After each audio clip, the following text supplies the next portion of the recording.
Bonjour à tous et bienvenue dans cette édition du journal en direct depuis Beijing. Nous ouvrons ce journal avec les liens sino-polonais. Le président de la République de Pologne, Andrzej Duda, effectue une visite d'État de 5 jours en Chine à l'invitation du président chinois Xi Jinping.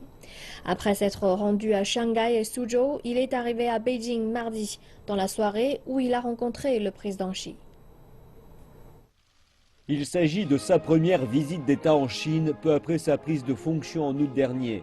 Andrzej Duda travaillera à encourager les investissements chinois, selon le bureau du président polonais. Il est accompagné de représentants d'entreprises polonaises allant du secteur minier à la construction, la chimie ainsi que la banque au secteur de haute technologie. Ils rentreront chez eux avec 3 contrats.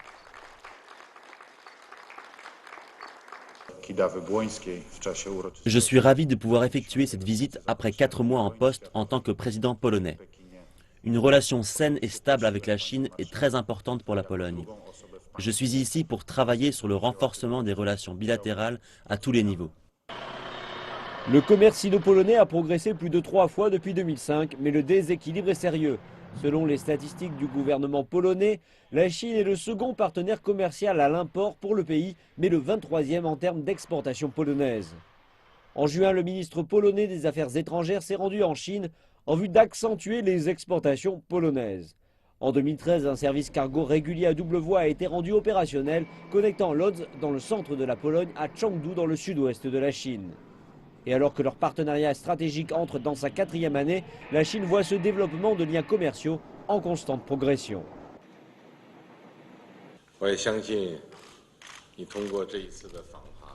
J'estime, grâce à votre visite d'État et la participation au 4e sommet entre la Chine et les nations d'Europe centrale et de l'Est, que nous serons capables de pousser le développement du partenariat stratégique sino-polonais à un nouveau niveau. Selon le gouvernement polonais, le président Duda en Chine, qui a été annoncé lors des premières semaines de son entrée en fonction, démontre que la Pologne considère ses relations avec la Chine comme étant de la plus haute importance. Il déclare que la Pologne est désormais entrée dans une phase de réindustrialisation et donc travailler avec la Chine à tous les niveaux, dont le commerce et les investissements, va n'en pas douter injecter une vitalité nouvelle à ce processus. C'est un programme chargé qui attend le président chinois Xi Jinping pour cette fin de l'année, un aperçu de son prochain déplacement. Le ministère chinois des Affaires étrangères a annoncé mercredi que le président participerait à la conférence sur le climat à Paris entre les 29 et 30 novembre avec l'objectif d'arriver à un accord sur un plan d'action mondial post-2020. En marge des rencontres, il s'entretiendra avec des dirigeants étrangers dont le président français François Hollande et le président américain Barack Obama. La Chine a déclaré qu'elle attendait plusieurs choses de la conférence. Tout d'abord, le changement climatique est principalement causé par les siècles d'émissions de carbone des pays développés. Donc leurs responsabilités et obligations doivent être différentes des pays en développement. Deuxièmement, la conférence de cette année ne doit pas seulement se concentrer sur l'agenda d'après 2020, mais aussi sur la mise en application des accords qui ont déjà été conclus avant. Troisièmement, la conférence de Paris doit envoyer un message clair au monde sur le développement vert à faible émission de carbone et encourager tous les pays à explorer leur propre voie pour arriver à une croissance faiblement émettrice de carbone. Dernièrement, les pays développés doivent remplir leurs obligations dans l'aide financière et technologique pour aider les pays en développement, en particulier en tenant leurs engagements de fournir une aide annuelle de 100 milliards de dollars avant 2020 aux pays en développement, et peu à peu augmenter le fonds après 2020. Après sa visite en France, le président chinois Xi Jinping se rendra au Zimbabwe pour une visite d'État de 2 jours. Durant cette visite, les deux pays signeront d'importants accords portant sur l'infrastructure, l'investissement, les échanges culturels et la protection de la faune. Le président chinois se rendra ensuite en Afrique du Sud, où il assistera au forum sur la coopération sino-africaine.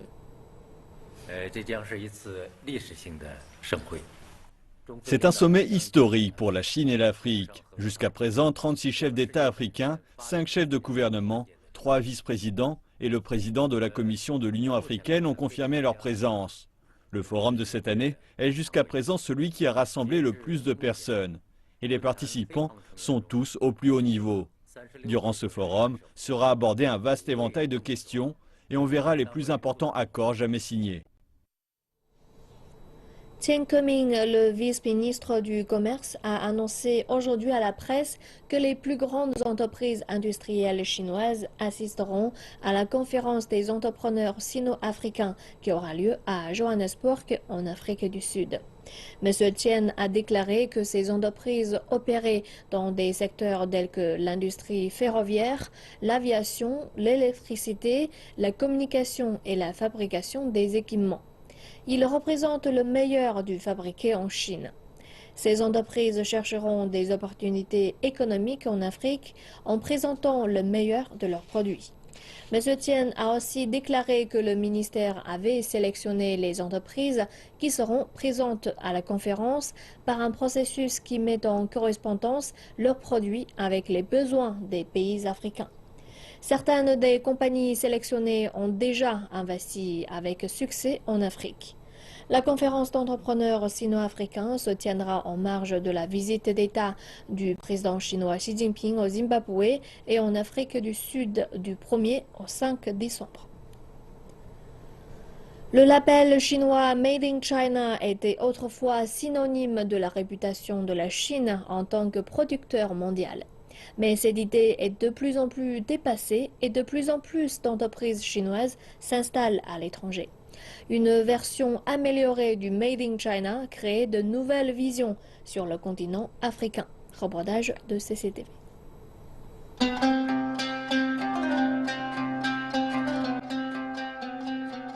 Lorsque la technologie moderne rencontre leur vénérable civilisation. En Égypte, le marché du smartphone est en explosion, en particulier grâce à la participation des marques chinoises qui se trouvent dans tous les centres commerciaux et dans toutes les rues. Avant que les marques chinoises ne fassent leur apparition sur le marché égyptien, le smartphone était un produit de luxe. Aujourd'hui, grâce aux nombreuses marques chinoises en Égypte, les prix sont à présent plus abordables. On peut acheter un smartphone dans de nombreuses zones rurales, le budget reste cependant serré. À ce stade-là, les téléphones chinois leur permettent d'apprécier la technologie avancée. Ihab est un homme d'affaires travaillant au Caire. La majorité des membres de sa famille utilisent un téléphone de marque chinoise. En tant que vrai fan de la marque, il avait une fois acheté 3 téléphones du même modèle à sa sortie. Il y a 2 mois, avec un ami, ils ont créé un groupe Facebook non officiel pour échanger des informations avec d'autres utilisateurs. Cela a fait fureur.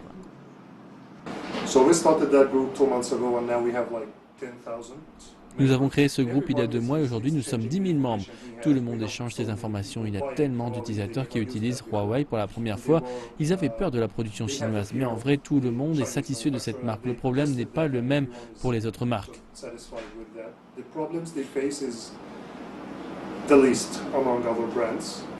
Afin d'assurer une communication efficace pour les Égyptiens, une importante équipe est derrière la marque. Li Peishi est le chef du centre des opérations réseau. Avec une équipe, ils maintiennent un rythme de travail intense, en particulier pendant les vacances.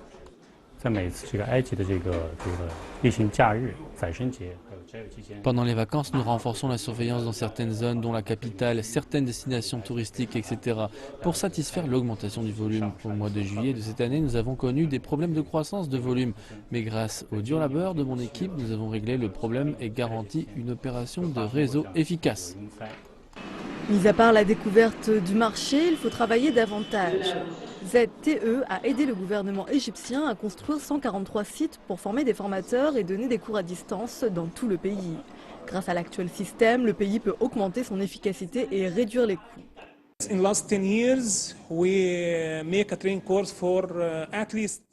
Ces 10 dernières années, nous avons donné des cours de formation à au moins 30 000 formateurs. En ajoutant la 3e phase, nous serons capables d'en former plus de 100 000.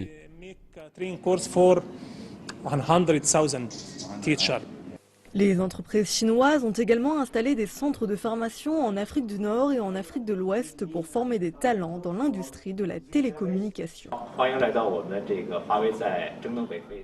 Il s'agit du plus grand centre de formation d'Afrique du Nord. Il a été construit en 2005. Notre objectif est de transmettre nos compétences plutôt que les données. Aujourd'hui, plus de 100 000 locaux ont rejoint notre programme de formation.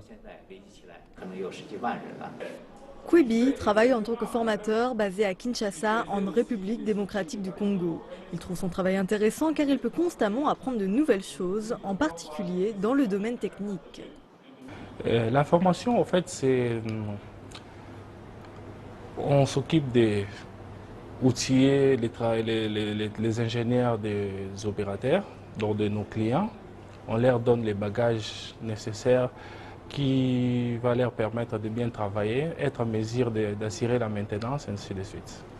Comme le dit l'adage chinois, donner un poisson à un homme lui permet de se nourrir pour un jour. Lui apprendre à pêcher lui permet de vivre toute une vie. Ces entreprises chinoises font du bon travail dans la commercialisation et la construction d'infrastructures et ils se font de vrais amis en transmettant leur savoir.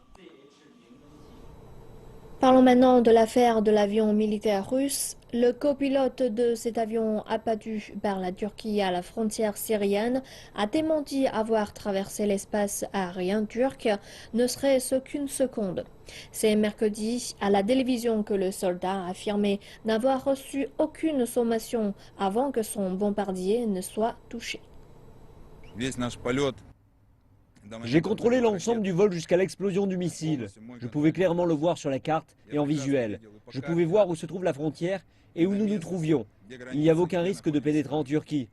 En fait, il n'y a eu aucun avertissement, que ce soit par radio ou visuellement. Aucun contact d'aucune sorte n'a été fait. Nous avons donc effectué les opérations de combat comme d'habitude. Il est important d'avoir en tête la vitesse d'un bombardier et d'un avion de combat F-16. Le copilote a également déclaré que si l'armée de l'air turque souhaitait les prévenir, elle aurait pu effectuer des vols en parallèle, ce qui n'a pas été fait.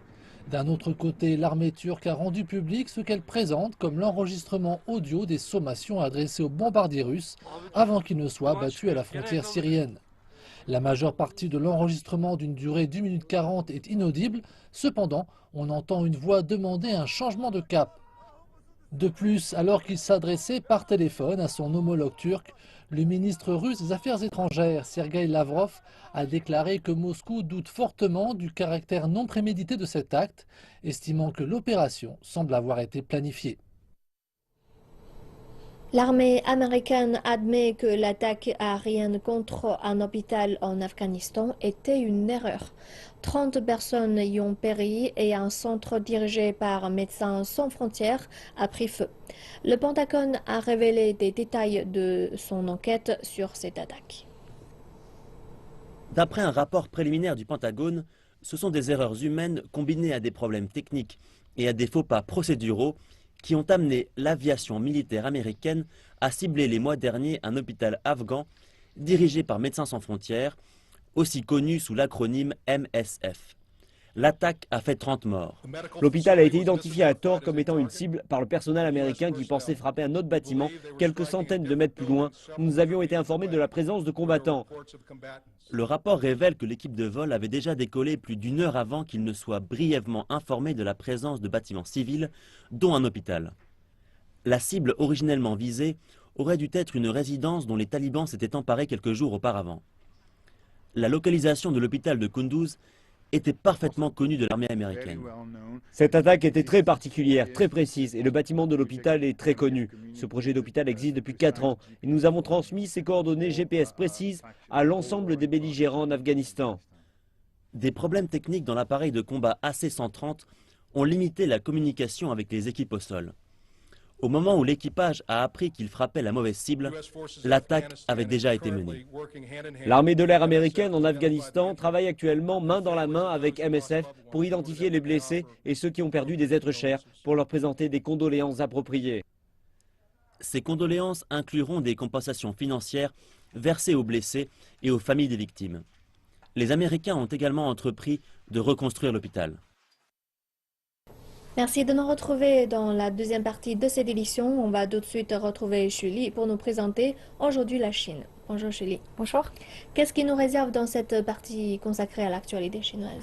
Nous ouvrons cette partie avec quelques informations économiques. L'économie chinoise subit des pressions à la baisse, mais la qualité de sa croissance augmente grâce au processus de restructuration économique. Le secteur des terres rares, par exemple, tente de monter en gamme en produisant des aimants à partir d'alnico. Dans cette usine de la province du Jiangxi, une nouvelle ligne de production vient d'entrer en opération. Elle fabrique des aimants en alnico à partir de terres rares. Ce type d'aimant est utilisé dans les secteurs de l'énergie éolienne et des véhicules propres. La ligne de production utilise une nouvelle technologie qui permet de réduire les pertes de matières premières de 40%. 120 tonnes de terres rares sont donc économisées chaque année. Auparavant, nous ne faisions que vendre les terres rares et n'avions quasiment pas de produits issus de transformations intensives. Ça ne marchait pas.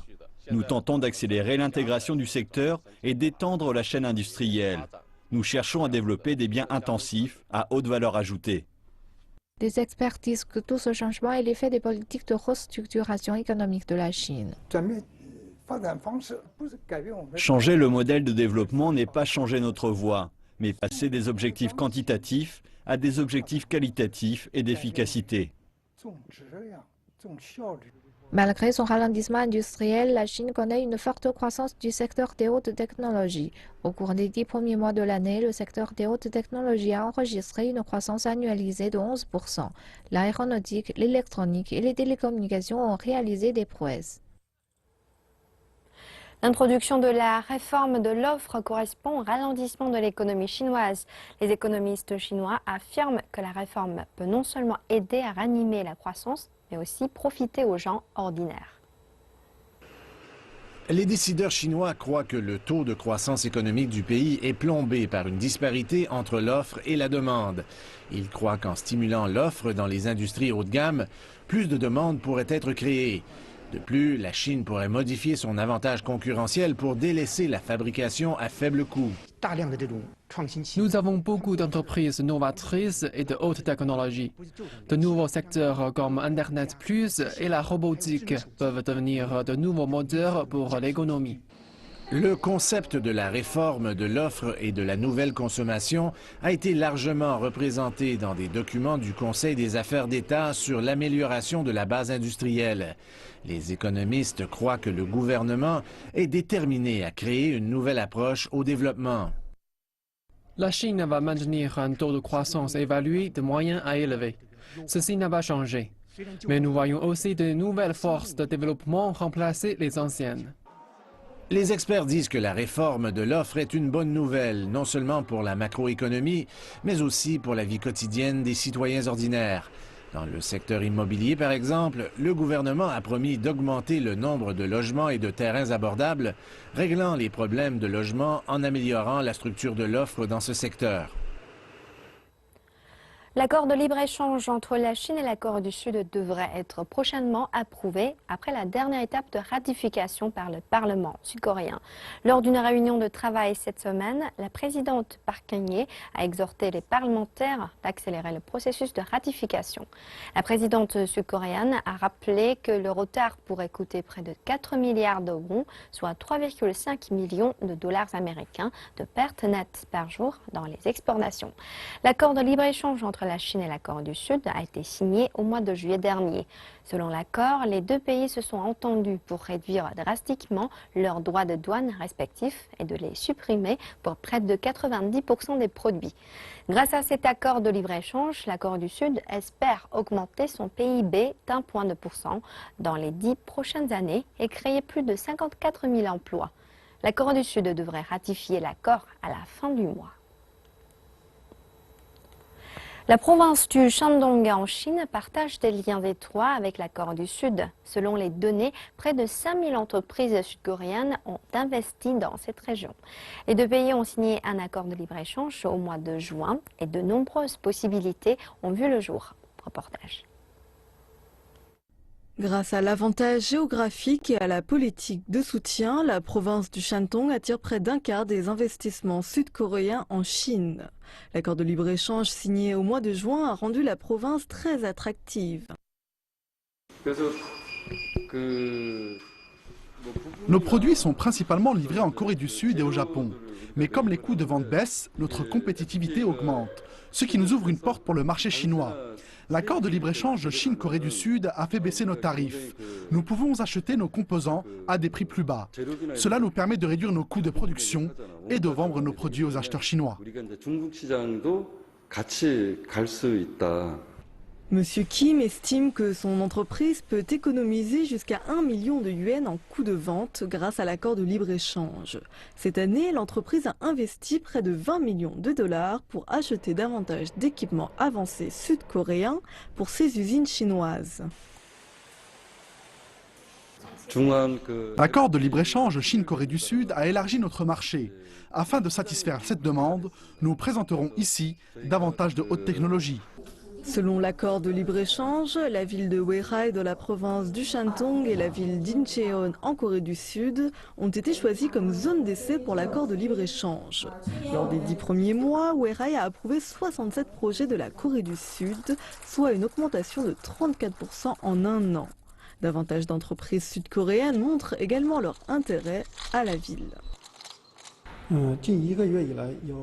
Récemment, 11 groupes d'hommes d'affaires sud-coréens ont visité Weihai. Notre entreprise locale a également visité la Corée du Sud afin de trouver des opportunités commerciales. Les accords potentiels sont estimés à une valeur de 10 millions de dollars. À l'avenir, la ville de Weihai réduira progressivement la charge administrative pour les investisseurs sud-coréens. Certains secteurs comme celui du tourisme, de la culture, de la santé, de l'information électrique et de la construction de bateaux s'implanteront en Corée du Sud. Renforcer la connectivité avec les voisins de l'Ouest est un objectif crucial de l'initiative chinoise Une ceinture et une route. Cela inclut les routes et les ponts, mais aussi les télécommunications. Aujourd'hui, la plus grande société chinoise de télécommunications, Huawei, amène le Kazakhstan à l'ère de la 4G.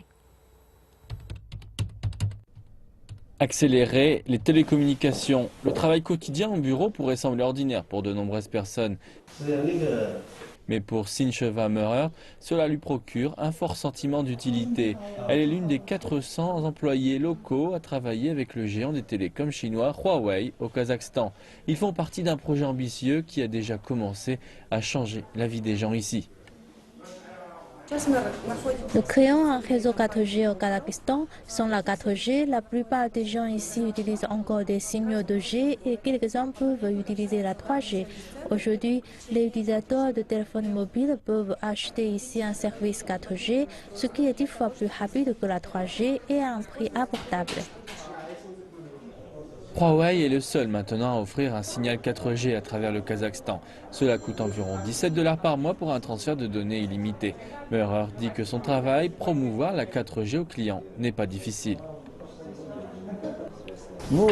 Avec le service 4G, je peux maintenant utiliser mon téléphone pour des conversations vidéo n'importe où et n'importe quand, et peu importe la durée.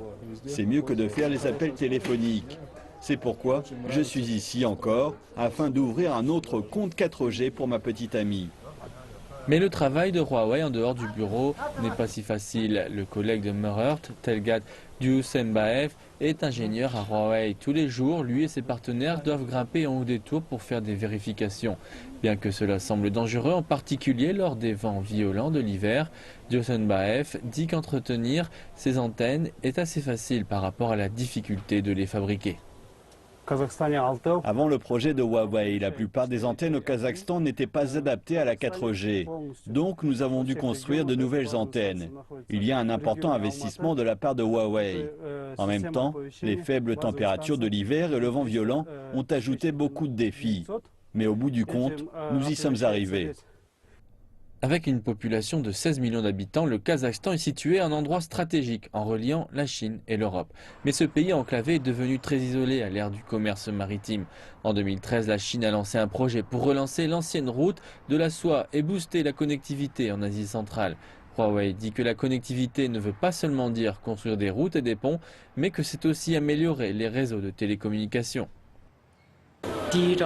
Au Kazakhstan, nous avons terminé le premier réseau 4G en Asie centrale. Aujourd'hui, les Kazakhs peuvent utiliser Internet avec une bien plus grande qualité, ce qui rend plus facile et moins coûteux le fait de communiquer et de faire des affaires. Nous construisons une route de la soie dans l'air. L'employée kazakh Sincheva Meurer dit qu'elle est fière de travailler sur ce projet. Elle ajoute que de plus en plus de jeunes comme elle choisissent de travailler avec des compagnies chinoises dans l'espoir de surfer sur la vague du nouveau développement. Voilà, c'est la fin de l'actualité chinoise. Retrouvez tout de suite Jida. Merci beaucoup pour toutes ces informations. Et c'est ainsi que s'achève cette édition du journal. Merci à vous tous de nous avoir suivis. À très bientôt sur notre antenne.